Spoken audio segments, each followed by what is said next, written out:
Bon voilà, aujourd'hui je me suis réveillé un peu tôt, il a plu cette nuit. Et vu que la lumière du jour se lève super tôt au Japon, la pluie plus la lumière, ça finit par me réveiller. Du coup, après avoir fait un petit cours de japonais ce matin, je passe au petit-déj. Je me suis pris un dorayaki, j'adore ça. C'est l'espèce de petit pancake avec du haricot rouge à l'intérieur. Il faut savoir quand même qu'au Brésil, on bouffe beaucoup d'haricots rouges. Et c'est peut-être pour ça que j'aime autant ça. C'est une pâte de haricots rouges sucrée du coup, pour ceux qui ne connaissent pas. Je vous avais déjà présenté ça à São Paulo dans une dernière vidéo. Et je me base sur des boissons du coup fraîches. J'ai pris ces petites boissons, c'est un matcha latte. Bon voilà, je me rends maintenant à Tokyo Station, qui est la station principale pour prendre le TGV japonais, le Shinkansen. Et aujourd'hui, je vais me rendre du coup à Nagoya pour rejoindre des Brésiliens japonais qui ont un shop de tatouage.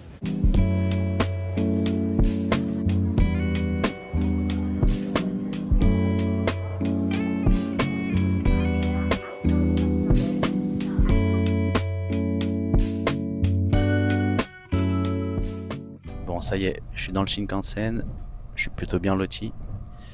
Moi, c'est un peu comme le TGV, un peu plus stylé, plus d'espace. J'étais un peu préoccupé au niveau des bagages, j'avais vu sur le site qu'on pouvait pas toujours mettre des sacs, mais il y a quand même pas mal d'espace là-haut pour mettre les valises. Et ce qui est assez marrant, c'est que tout le monde est assis du même côté. De l'autre côté, il y a presque personne. Et la raison est simple, c'est que en fait, de ce côté-là, on va voir le mont Fuji tout à l'heure. Donc je vais vous montrer ça quand on passera devant. Bon, j'ai vraiment trop de chance. La femme du propriétaire de l'appart où j'étais à Tokyo m'a confectionné ce petit sandwich. Je la remercie grandement, ça a l'air très bon. Et puis je me suis pris 2-3 petites conneries pour accompagner. Ça aussi, celle qui m'a donné. Et bien sûr, je me suis pris une boisson. Un petit daifuku au haricot au matcha du Combini. Et putain, regardez-moi ce qu'il y a dans ce sachet. Des champignons au chocolat. En tout cas, j'espère que c'est pas des magic mushrooms. Sinon, ça va mal finir ce voyage.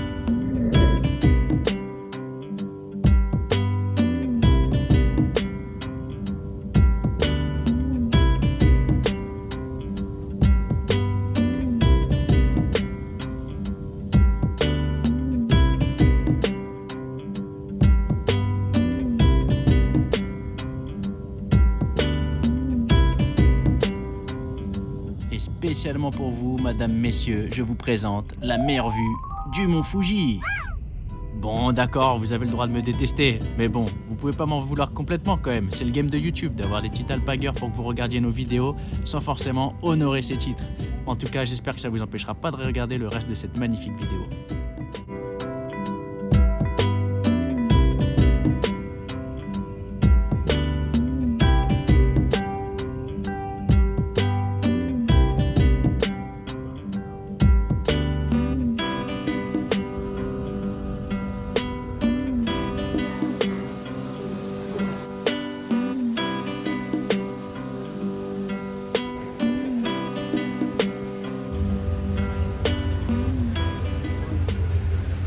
Voilà, je suis arrivé à mon hôtel, je me suis pris un petit hôtel pas trop cher, histoire de ne pas dépenser trop d'argent.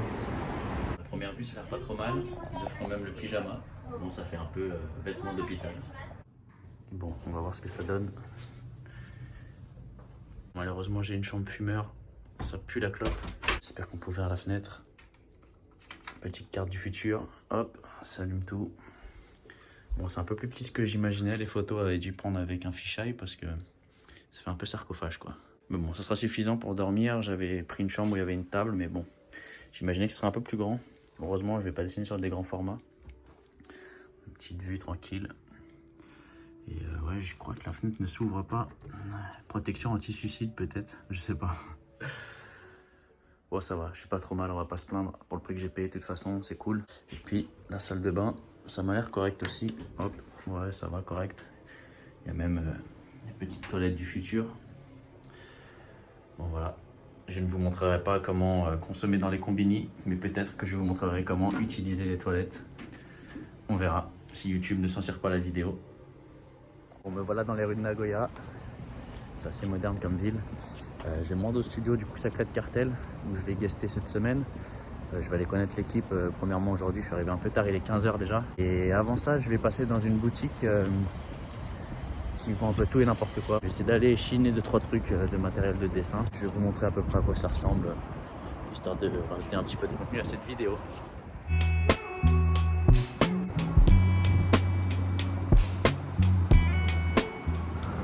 j'arrive sur ce petit pont qui est franchement vraiment très sympa.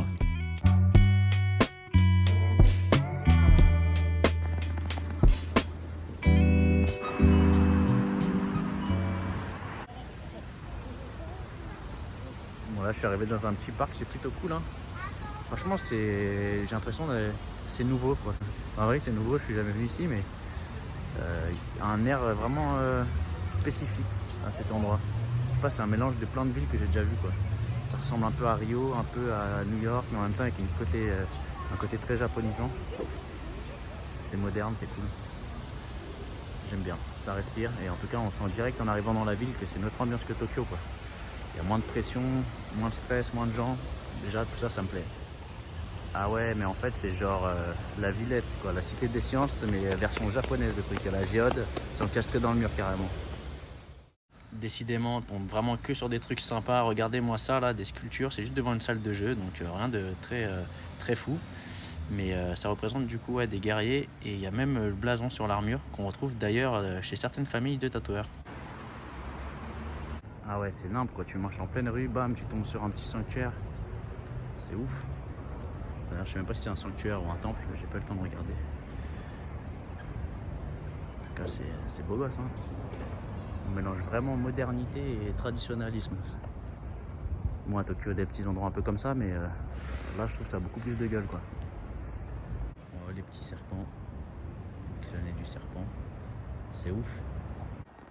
Et voilà, à la grande différence de Tokyo, ici, il n'y a personne. On peut filmer tranquille. On s'incline en passant. C'est magnifique. C'est un truc de ouf. C'est mythique cet endroit. Et c'est encore un temple Inari. Regardez. On retrouve encore les renards, les kitsune. Je crois que je vais vraiment devoir vous faire une vidéo sur les kitsune bientôt. Hein.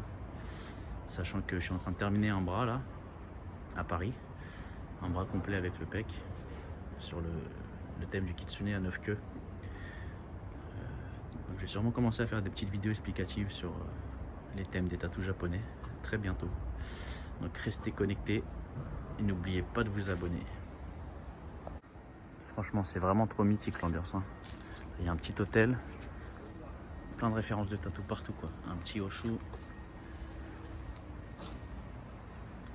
Et encore deux Inari. En mode gardien. C'est marrant, j'ai vraiment plus l'habitude de voir des fudogs, des karashishi, être comme ça aux entrées de temples ou de lieux religieux. Et là, retrouver la même posture, hein, à droite, à gauche. En plus, pareil, un avec la bouche fermée, l'autre a l'air d'avoir la bouche entrouverte. Je pense que c'est le même principe. Voilà ce dont je veux parler. Voilà, c'est vraiment une dinguerie là. Elle est magnifique cette sculpture en bois là. C'est un animal, je trouve, qui est très paisible. Il aspire vraiment à la paix. Et là, c'est d'un détail mais incroyable quoi.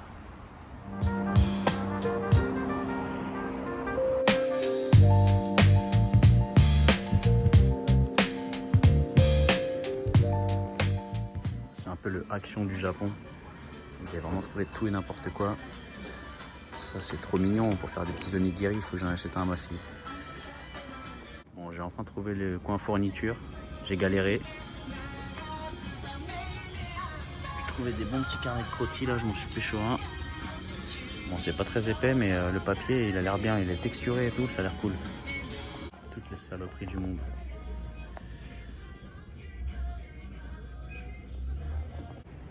Continuons notre route à travers Nagoya, faudrait pas que j'arrive en retard au shop.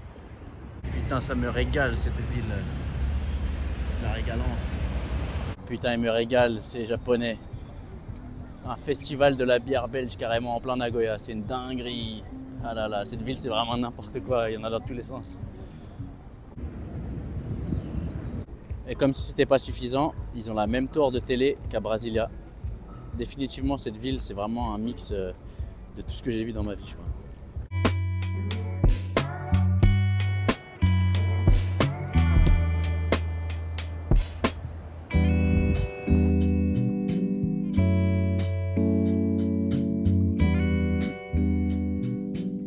Promis, je vous fais découvrir le tattoo shop dans le prochain épisode, mais pour l'instant je me rends avec le patron Yoshi dans ce Sushiro. Il m'a invité à manger ici, du coup, c'est un restaurant du type Kaiten Sushi, c'est-à-dire les sushis sur tapis roulant. Vous avez juste à les commander depuis une tablette et puis ça arrive tout seul, vous vous servez comme ceci. Au niveau de la qualité, c'est vraiment pas mal, rien à voir avec les sushis bas de gamme que vous pouvez trouver en France, malgré le fait que ça soit une franchise. Comme vous pouvez le constater, on s'est d'ailleurs bien pété le bide et ça va être l'heure d'aller dormir. C'était un peu difficile de trouver le sommeil, sachant que je suis encore sous jet lag. J'ai donc improvisé une petite session ici de dessin directement dans ma chambre d'hôtel. Je suis en train de sketcher le crayonné de ma prochaine peinture, dont vous retrouverez la réalisation dans une prochaine vidéo, et peinture qui sera donc offerte au tatoueur le plus vieux du Japon encore en vie, à qui je rendrai visite dans un prochain épisode. Voilà, je ne vais pas trop vous spoiler, en tout cas si ça vous intéresse, je vous invite à rester connecté, la vidéo va sortir très bientôt. Et pour ce qui est du dessin, j'ai donc choisi de représenter une jeune femme japonaise dont la fraîcheur de la beauté rappelle vivement la beauté éphémère des fleurs de sakura, fleurs de cerisier japonais, qui sont actuellement en fleurs puisque nous sommes au printemps et qui sont du coup très prisées par les touristes et japonais qui viennent admirer leur fleurissement. Les sakuras sont d'ailleurs très présentes dans le tatouage japonais, vous retrouverez énormément de compositions avec celles-ci. J'ai choisi moi de les représenter dans une tempête de vent, donc avec des uzumaki, les spirales de vent très utilisées dans les fonds de tatouage japonais. Je trouvais que ça soutenait encore plus l'idée d'une beauté passagère qui s'envole.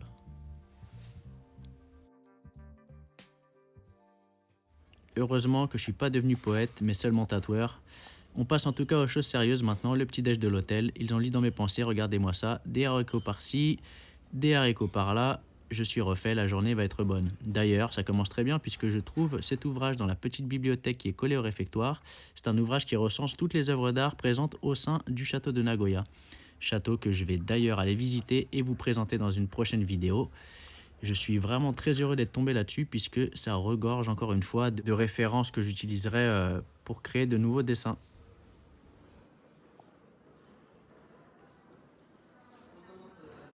Et à ce sujet, pour ceux que ça intéresserait, vous pouvez me retrouver sur le réseau Instagram sous le pseudonyme guigui.tatou où vous pourrez admirer mes diverses créations et bien évidemment me contacter si vous souhaitez partager vos idées tatouages et vos projets tatouages. Il est également possible, en dehors d'Instagram, de me contacter par mon site web. Vous avez un formulaire de contact dédié où vous pourrez remplir toutes les informations concernant votre projet. Je vous répondrai bien évidemment dans les plus brefs délais. Et bien sûr, je vous invite à vous inscrire à ma chaîne YouTube afin de ne manquer aucun épisode sur cette mini-série au Japon, ni aucun contenu sur le tatouage japonais de manière plus générale.